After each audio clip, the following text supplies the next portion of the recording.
그동안 이 아주 오랜 시간 교회에서 신앙생활하면서 뭐라 그럴까요? 이런 이 고린도전서 13장에 대해서 많이 들었어요. 아주 많이 들었는데 이거를 제 기억에도 그렇고 이 무례하다는 게 뭔지를 설명해 준 적이 없어요. 사랑이 반드시 대상이 있어야 되는 것처럼 무례한 것도 반드시 그 대상이 있어야 돼요. 누구에게 무례한가? 이게 있어야 돼요. 그래서 생각을 해봤죠. 야, 그러면 누구에게 무례하다는 게 분명히 있다면 바울이 고린도 교인들에게 너네 무례하지 말라고 하는 걸 텐데 그러면 이 사람들은 누구에게 무례했을까? 이런 생각을 했어요. 설마 이 사람들이 중학생쯤 되는 애가 60 먹은 할아버지한테 야자 했겠어요? 그러진 않았을 텐데 뭐가 무례했길래 바울이 사랑은 무례하지 않는 거야 라고 얘기했을까? 그래서 찾아보니까 고린도 교회에 있었던 일들을 쭉 찾아보니 11장에 그 답이 있었다는 거죠. 자, 이 말씀을 조금 자세히 설명하면 이래요. 일반적으로 초대교회 당시에 이 주의 만찬은요, 주일날 밤에 모여서 저녁 식사를 한 다음에 진행했습니다. 요즘으로 치면 이 저녁 식사는 각자 음식을 준비해서 예배 후에 먹는 식사를 의미하는 거죠. 말하자면 애찬이죠. 애찬. 예배 끝나고 먹는 애찬. 지금도 그런데 그것은 일반적인 식사가 아니에요. 우리 교회에서 하는 애찬도 일반적인 밥 먹는 게 아니에요.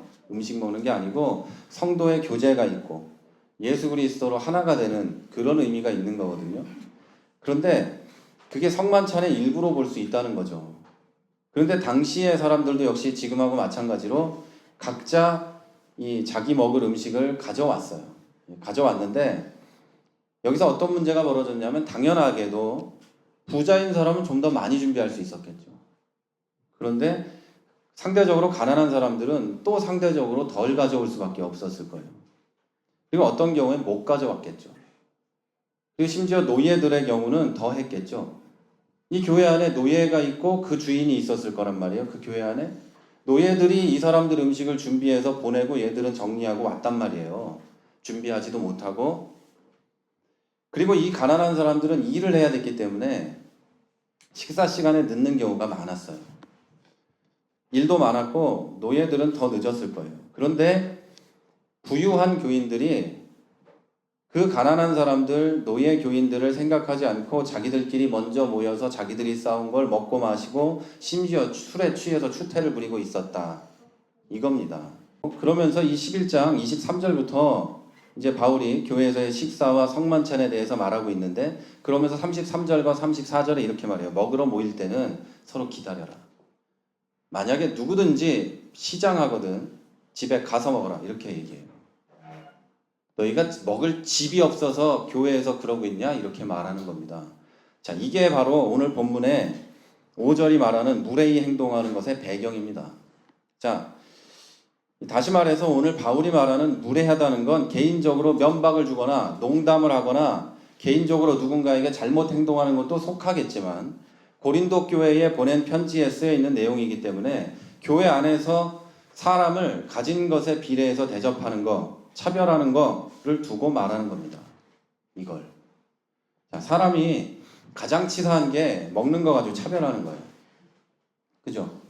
다 먹고 있는데 구석에 혼자 앉아 있으려면 그것만큼 비참한 게 없잖아요. 그런데 그 차별의 대상이 가난한 사람인 경우에는 더 심각한 겁니다. 이 가난한 사람은 자존심 하나만 남아있는데 자존심을 버려야 교회에 와서도 그 음식을 얻어먹을 수 있다면 그 교회는 교회가 아니라는 거예요. 자, 교회에 가면요. 이 헌금을 저는 꼭 줬기 때문에 헌금은 냈어요. 헌금은 낼 수 있었단 말이에요. 그런데 문제는 헌금을 못 내는 애들이 있었는데 출석부나 그런 데다 헌금을 꼭 썼어요. 헌금을 냈나 안 냈나 선생님들이. 그러면 그때는 우린 그게 당연한 줄 알았는데 그게 어떻게 당연한 거예요. 헌금을 어떻게 냈나 안 냈나를 출석부에 쓰고 선생님이 너 헌금 냈니 안 냈니를 물어봐. 이게 교회에서 있을 수 없는 일을 했단 말이에요. 옛날에. 그래서 지금 그때 교회 다닌 사람들은 헌금을 잘 내긴 해요. 그런데 이 재밌는 건 얼마인지도 썼을 뿐 아니라 헌금 바구니를 돌렸어요. 그 내 앞에 그 어린애들이 내 앞에 헌금 바구니가 왔을 때 물론 엄마가 줬는데 사 먹은 애들은 괜찮지 뻔뻔하니까. 근데 돈이 없어서 못 내는 애들은 어땠겠냔 말이에요.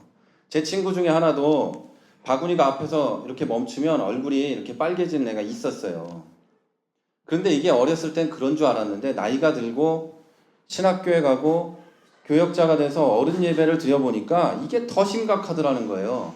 가난한 사람이 눈에 보이는데 그 사람들이 헌금을 내야만 했다는 거예요. 바구니가 돌면서. 그러면서 동전이 아니라 지폐를 내야 됐고 소리 날까봐 가난한 사람들이 얼마나 힘들었겠냔 말이에요. 500원짜리가 지폐로 바뀔 때 얼마나 충격을 받았겠냐고. 이게 웃기는 얘기가 아니에요. 나는 500원 이상을 못 하는데 500원짜리가 동전으로 바뀔 때 그 사람들은 2배를 헌금해야 되는 거였어요. 충격이었단 말이에요, 그게. 그런데 교회가 바구니를 돌리면서 그렇게 했단 말이에요. 대형 교회들은요, 바구니 돌리는 시간이 엄청 길단 말이에요, 지금. 그런데도 바구니를 돌려요. 예? 그리고 더 또 그런 건 밥 먹을 때 일어나요, 밥 먹을 때.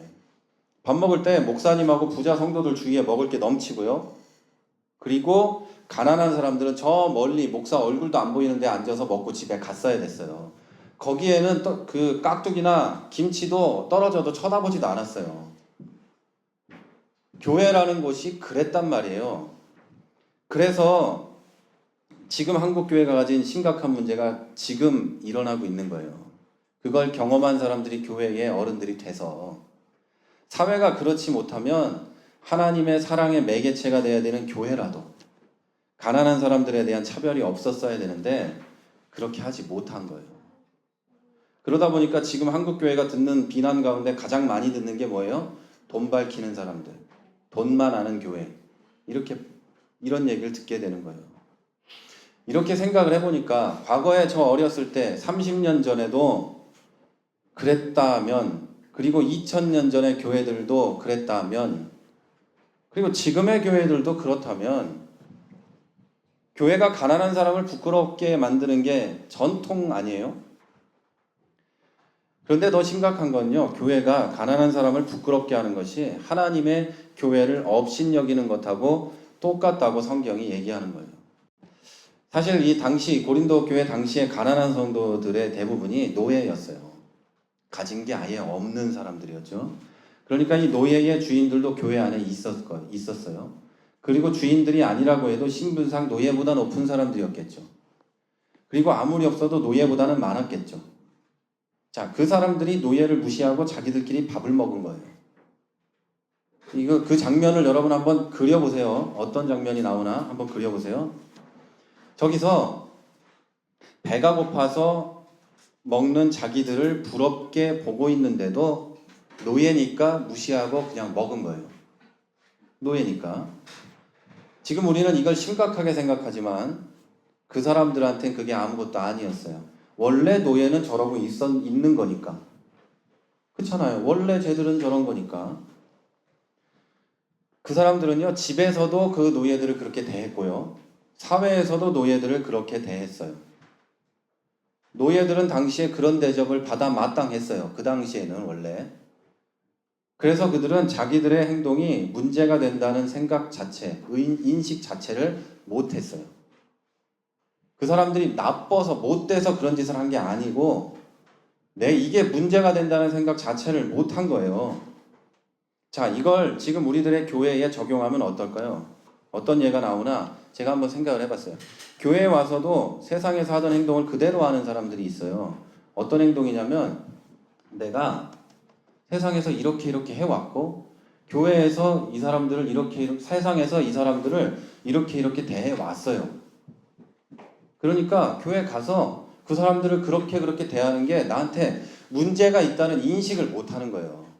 그 사람이 나빠서가 아니라 그 사람도 예수 믿고 거듭난 훌륭한 인격의 사람인데 교회에서 내가 그렇게 대하는 게 나쁘다는 생각을 전혀 못한다는 거예요. 이게 그 당시에 문제였다는 거예요. 자, 또 하나 예를 들어볼까요? 교회 안에 나이가 이렇게 차이들이 있으니까 우리 교회는 뭐 한 자리에 앉아서 다 음식을 먹지만 어느 교회들에 가면 남자들 나이 많은 그런 목사님하고 이렇게 좀 성공한 사람들, 그리고 그 밑에 사람들 이렇게, 그리고 이제 청년들은 저 구석탱이 어디 앉아가지고 쟤들이 뭘 먹는지 무엇을 하는지 목사부터 시작해서 어른들은 아무 관심 없는. 그러면 주일학교 애들은요, 엄마가 앉혀서 이렇게 어떻게든 먹이고, 주일학교 애인데 엄마 아빠가 교회 안 다니는 애는 밖에서 손가락 빨고 있는 거예요. 관심 없으니까. 학생들은 어떨까요? 더 하겠지. 이런 교회들이 한국에 태반이에요. 여기도 많고. 이게 차별이라는 생각을 못 한다는 게 문제예요. 왜 어린아이들은 목사랑 같이 밥 먹으면 안 됩니까? 왜 청년들은 목사랑 같이 밥 먹으면 안 되고 장로님, 집사님들하고 밥 먹으면 안 됩니까? 왜 학생들은 밥을 차리기만 해야 되고 먹으면 안 됩니까? 왜 교회 예배를 준비하고 힘쓰는 청년들은 왜 예배 끝나고도 밥을 먹지 못하냔 말이에요. 그런 차별이 왜 교회 안에 있냔 말이에요. 그걸 당연하게 여기기 때문에 그래요. 그걸 당연하게 여기니까. 근데 그건 당연한 게 아니에요. 바울이 그렇게 얘기해요. 당연한 거 아니라고. 여러분, 대부분의 경우 자기가 어떤 잘못을 하는지 몰라요. 그래서 우리가 인식해야 되기 때문에 제가 얘기하는 거예요. 교회 사람들도 그런 성공한 사람들이나 돈을 많이 번 사람들, 나이가 많은 사람들이 교회에 오면 그냥 받아들여요. 그분들의 행동을. 왜? 저분은 높은 분이니까. 저분은 훌륭한 분이니까. 이렇게 받아들여요. 교회는 또 계급사회가 아닙니다. 절대 계급사회가 아니에요. 목사가 직분이 계급인 것처럼 행동하는 목사들이 있어요. 목사는 절대 권력을 가진 것처럼 행동하고 장로가, 집사가 그러는 사람들이 있는데요. 그런데 이게 2000년이 되다니 보니까 그런 줄 알아요. 한국 교회도 100년이 넘도록 그러다 보니까 그런 줄 알아요. 그런 거구나. 목사 밑에 전도사, 전도사 밑에 뭐 이런 줄 아는 거예요. 그런 거 아니에요. 그런 거 아니에요, 여러분. 하나님 앞에서 그냥 다 같은 형제 자매인데 그렇게 생각을 못 해요. 우리는 여기 다 같은 형제 자매고요. 저는 그냥 말씀을 전하는 일을 하는 사람인 거예요. 다른 게 없어요. 부유한 사람이 대접받고 직분을 받고 결국 부유하고 성공한 사람이 교회의 지도자가 되는 거예요. 사회가 그렇잖아요. 돈 많은 사람이 성공하게 되고 돈 많은 사람의 자녀들이 성공하게 되고 걔가 또 지도자가 되고, 가난한 사람들은 앞으로 나아갈 수 없는, 교회가 그렇게 돼 있어요. 이게 말이 되냔 말이에요. 안 되죠. 근데 우리가 그걸 너무 당연하게 받아들여요. 여러분, 그렇게 행동하는 것은 바울이 말한, 성경이 말한 무례에 해당하는 거고, 본문의 주제에 의하면 하나님의 교회에 사랑이 없다는 것을 증명하는 거예요. 그게 바로 사랑이 없이 직분과 권력과 돈만 남아있는 거예요, 교회에. 그리고 사랑이 없는 이런 교회들이 지금의 한국 교회를 만들었어요. 제가 오늘따라 유난히 왜 한국 교회란 말을 많이 하냐면, 우리도 한국 사람이고 한국 교회 일원이고 한국에 가면 한국 교회를 다닐 거 아닙니까? 한국에서 지금 가슴을 치는 일들이 얼마나 많이 일어나는지 몰라요. 하나님의 사랑의 메신저가 돼야 되는 교회가 차별로 어린아이들을 짓밟고 있고, 가난한 사람들의 가슴에 피눈물을 흘리게 하면서 자기들끼리 아름다운 예배를 드리고 있어요. 그런 교회들에게, 우리에게 하나님께서 얘기하는 거예요. 사랑은 무례하게 행하지 않는다. 너희들이 가진 것으로 겉모습으로 차별하고 무례히 행하는 건 예배도 아니고 성만찬도 아니다. 너희들은 그리스도의 죽음에 동참하는 게 아니다. 이렇게 말하는 거예요. 성도의 교제도 아니다. 심지어 너희들이 그렇게 하는 건 하나님의 교회를 업신여기고 있는 거다. 이렇게 얘기해요. 저는 우리 교회에서 여러분이 궁금해 하셨을지 모르지만 오늘 얘기하는데요. 헌금 바구니 안 돌립니다. 헌금 바구니를 돌리지 않는 헌금 바구니를 안 돌릴 뿐 아니라 앞으로 가져와서 축복 기도도 하지 않습니다. 또 특별히 헌금을 드린 사람을 위해서 예배 시간에 기도하지도 않습니다. 그러는 이유는 궁금하신 분도 있을 텐데 지금 얘기하지만, 예배에서 이제 그 개념상 예배에서 하나님의 축복을 비는 사람이 인도자, 목사라고 한다면 축복의 대상이 되는 사람이 앉아 있는 여러분입니다. 그렇죠? 그러면 여러분인데, 여러분 가운데 헌금을 못하는 분도 있을 수도 있어요. 헌금해야 되는데 아이스크림 사 먹은 사람도 있을 수 있지만, 헌금을 해야 되는데 돈이 없는 사람도 있을 수 있어요. 그런데 할 수 있는 분들만을 위해서 제가 특별히 시간을 두고 기도하는 건, 우리 교회의 구성원들이 형제 자매라는 걸 부정하는 거예요. 하나님의 사랑으로 대하는 게 아니라 돈으로 차별하는 거예요. 이걸 당연히 여기면 안 된다는 말이에요. 헌금을 한 사람들은 이미 축복을 받은 거예요. 할 수 있는 것만으로. 무슨 말인지 다 이해가 되시죠? 그런데 목사가 그 축복기도 한 번을 함으로 헌금을 못하는 사람이 차별받았다는 그 마음을 가질 수가 있단 말이에요. 또 이미 알고 계신 분도 있겠지만 저는 예배 끝나고 또 음식을 준비한 분, 예배를 준비한 분을 위해서 특별히 이름 부르면서 기도하거나 대놓고 칭찬을 잘 안 합니다. 그것도 같은 이유예요. 그날 예배에서 뭘 했다고 해서, 그날 애찬에서 뭘 했다고 해서 다른 사람보다 더 대접받아서는 안 돼요. 그 사람이 대접받아야 되는 건 맞지만 대접을 못 받는 사람들이 있어요. 나도 하고 싶지만 없어서, 시간이 없어서 힘들어서 못하는 사람들이 있거든요. 교회에는. 그럼 그 사람들은 상대적인 박탈감을 가져요. 그럼 어떻게 하겠냐고요. 그래서 기도할 때 다 같이 그냥 한 번에 합니다. 그런데 이런 생각을 하는 분이 있을 수도 있어요. 그러면 역차별 아니에요? 나는 했는데. 근데 제가 다시 얘기하지만 진짜 분명한 건 할 수 있는 거, 내가 헌금을 드릴 수 있는 거, 11조도 할 수 있는 거, 그리고 내가 교회에 무언가 낼 수 있는 거, 음식을 준비할 수 있는 거 자체가 하나님의 은혜를 받은 거예요. 이미. 그만큼 큰 은혜를 받은 게 어디 있습니까? 내가 받은 은혜를 나누고 내가 다른 사람을 위해 뭔가 할 수 있는데 하나님께 드리는 영광을 내가 입었는데 뭘 더 축복을 받아야 됩니까? 못한 사람이 더 축복을 받아야 되는 거 아니에요? 교회가 하나님의 자녀들의 모임이고 그 목적이 하나님을 예배하고 하나님의 사랑을 실천하는 것이라고 하면 교회에서 우리는 첫째는 우리가 형제고 자매라는 것을 반드시 기억해야 됩니다. 자, 그래서 내가 더 가졌다면 가지지 못한 형제 자매가 아프지 않게 자존심 상하지 않게 그 사람이 말하기 전에 하나님의 사랑의 마음으로 배려하고 더 따뜻하게 대해야 돼요. 자, 여러분 겉모습으로 사람을 대하지 마세요. 겉모습으로. 겉보다 속이 멀쩡한 사람들이 세상엔 정말 많습니다. 그리고 그 안에 있는 하나님의 형상과 예수 그리스도의 피로 맺어진 형제 자매의 마음으로 더 사랑했으면 좋겠어요. 우리 형제 자매잖아요. 형제 자매를 겉모습을 보고 내 동생이 더럽게 못생겼다고, 난 이거를 내 동생에게 창피하다고, 내 동생이 가난하다고 저게 내 동생에게 창피하다고 그러면 안 되잖아요. 우리가 그러고 있을지도 몰라요. 그리고 또 한 가지 얘기할 건 하나님의 형제 자매들이 모인 교회는 우리 교회만이 아니고 세상 모든 교회예요.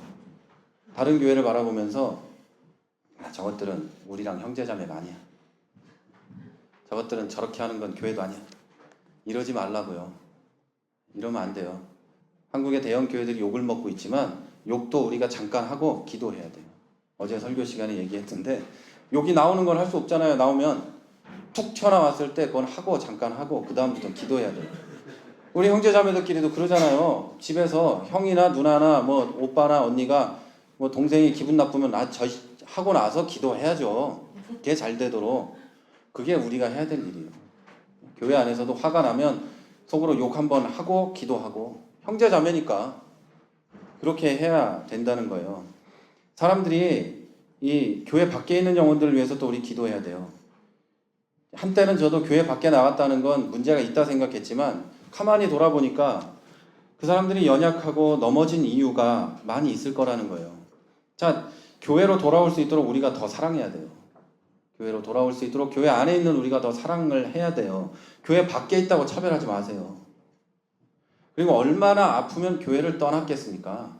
예수 믿는 사람이 얼마나 아프면 교회를 안 나가겠어요. 나 예수 믿는데. 교회가 얼마나 힘들게 하고 아프게 했으면 예배를 포기했겠어요. 그런 생각이 들더란 말이죠. 그러니까 여러분 기도하세요. 무례하고 차별하는 것은 사랑이 없는 거고 사랑이 없는 건 하나님의 마음이 없는 거예요. 하나님의 마음. 성령이 내 안에 없는 거예요. 자, 오늘부터 우리 하나님의 마음을 품고 더 사랑하고 더 섬기고 나를 낮추는 교회 그리고 여러분이 되시기를 주님의 이름으로 축원합니다.